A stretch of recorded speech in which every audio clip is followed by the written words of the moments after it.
Perched on Senegal's Atlantic coast, the village of MBalling looks much like any other, but it's also the country's largest former leper colony.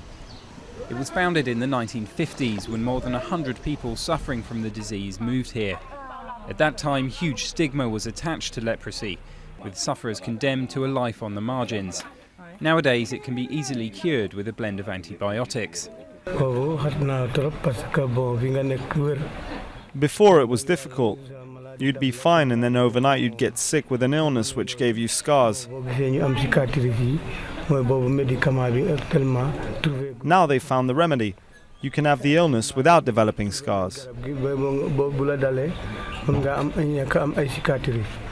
Leprosy is an infectious disease of the skin and nerves, and not nearly as contagious as popular myth suggests.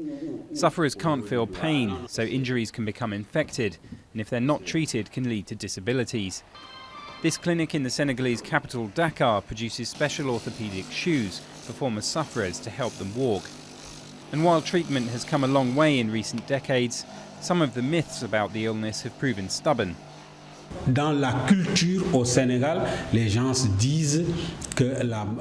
In Senegalese culture, people think that leprosy is hereditary. So if people look around and see that the dad or the mum has never had leprosy, they think that it can't be leprosy.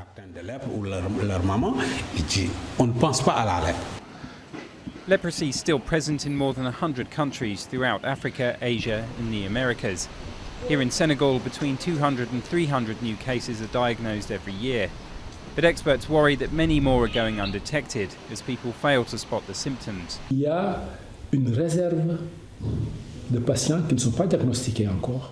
There's a number of patients who have not yet been diagnosed and contamination is still happening. If nothing is done about it, there's a risk of a resurgence of the illness. Nowadays, MBalling is home to more than 5,000 people, only 300 of whom suffer from the disease, a sign that acceptance and awareness have grown. Though it's still officially known as a social rehabilitation village, locals hope that before long it will just be considered a village like any other.